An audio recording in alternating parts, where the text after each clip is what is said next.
So guys, I told you I was gonna show you a HMO. It's your lucky day. I'm gonna show you it in person, all of the alarms, how it's supposed to be set out, and what you guys need to do, so follow me.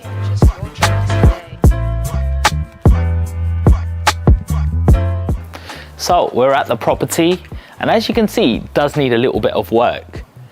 I mean, it's not too heavy right now, but you know, we've got to be painting up all of the front, make sure the windows are all cleaned and not steamed. So follow me. There we go.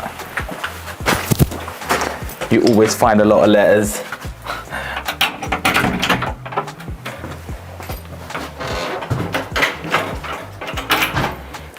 Not taking our shoes off? No, not for this one. It's a little bit smelly.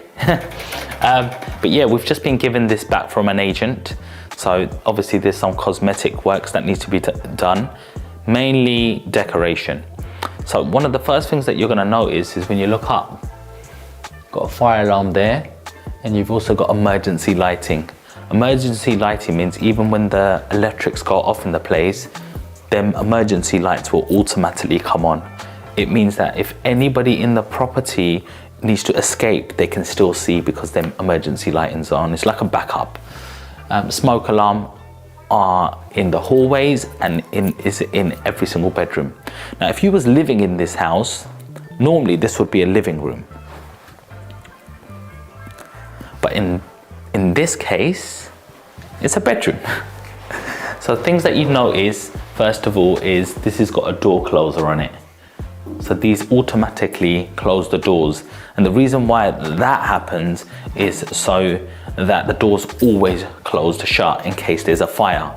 These are thick fire doors. With these fire doors, it takes 30 minutes to burn through this. So in case there was a fire, someone's got 30 minutes before this will burn down.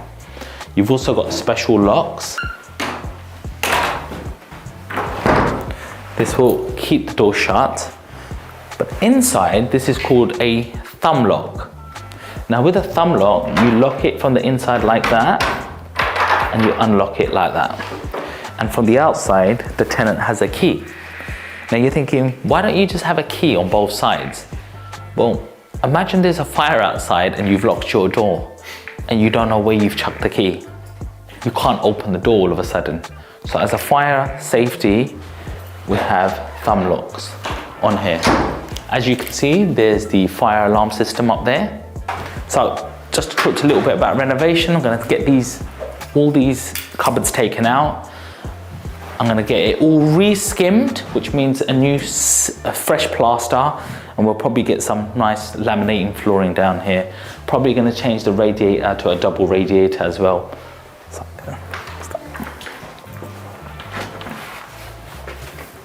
Okay, so this is normally another dining room or something. Again, for a HMO, another bedroom. You can see the smoke alarm up there. Again, same thumb sort of locks. You've got the door closers. Also, while we're here, these are called intermittent fire strips. So this stops any fire from getting through as well. And these need to be routed in to all of your doors. Also, you've got to be mindful of how big the rooms are. Different councils have different regulations. Some say 6.5 square meters, some say 8.5 square meters, some say 10. And certain have, if it's big enough, they allow you to have 2 people in that room to share that room. So like a couple. So always be mindful before you turn something into a room, because if it's too small, then they won't allow you to rent that room. You'll have to turn it into office. And you don't really want that, because an office doesn't give you any money. You want to be earning 500, 800, £1,000 a room and maximize your income. So there's 2 rooms there so far. Again, anything leading to a kitchen, if there's a fire in the kitchen, this door needs to be always kept shut. So this is a kitchen diner. So normally you'd have your dining room here with the tables and chairs so people can eat, and this is the kitchen area. Again, I'm gonna renovate all of this kitchen. This is all pipes are gonna be blocked off. I'm gonna be putting a lovely Wren or Howden's kitchen. I'm gonna have a breakfast bar place on here, and then I'm gonna keep my fridge, freezers here, so it's make sure there's enough for everybody. But also make sure there's some fire equipment. So here's a fire extinguisher, and there's also a fire blanket. In case there's a fire, they can take this blanket and throw it over it. In case there's, you know, flames, they can put this powder across. This is a communal bathroom, which means it's a shared bathroom downstairs, well, shower room.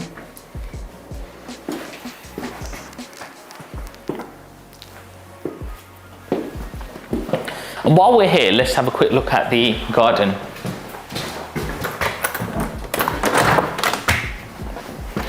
So again, some of the shelves here have, you know, come off, so we need to get this rebuilt and redecorated. And as you can see up there, I don't know if you can see, but that gutter has got some weeds growing in it, which is blocking it up. And I'll show you the effects of that. When stuff like that happens, it will start causing damp. But here's the garden.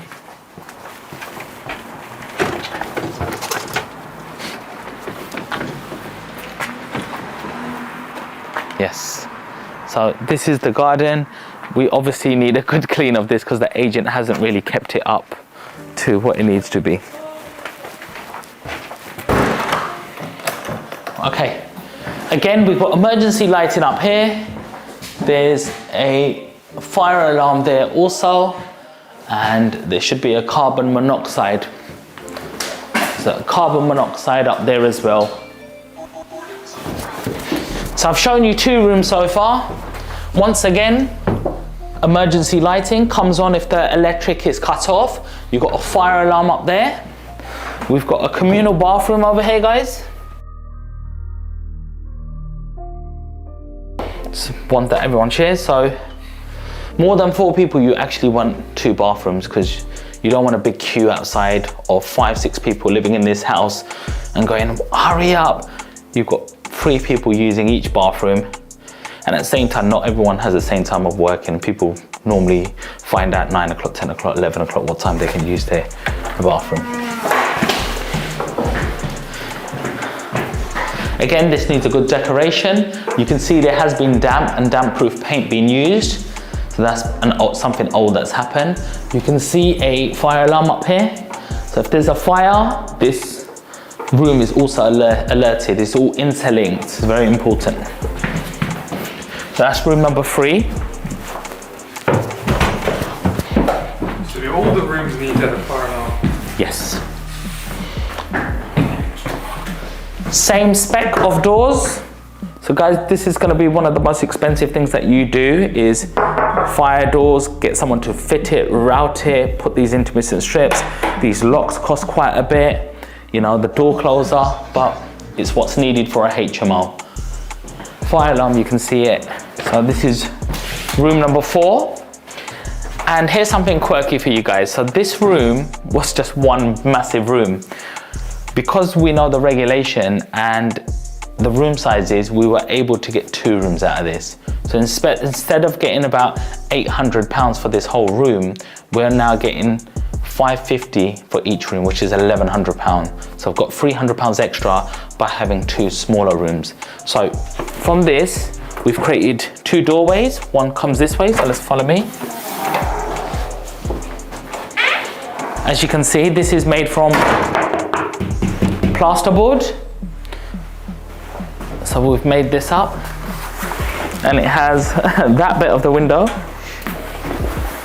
As you can see, we've taken that bit of the window. So this is a single room.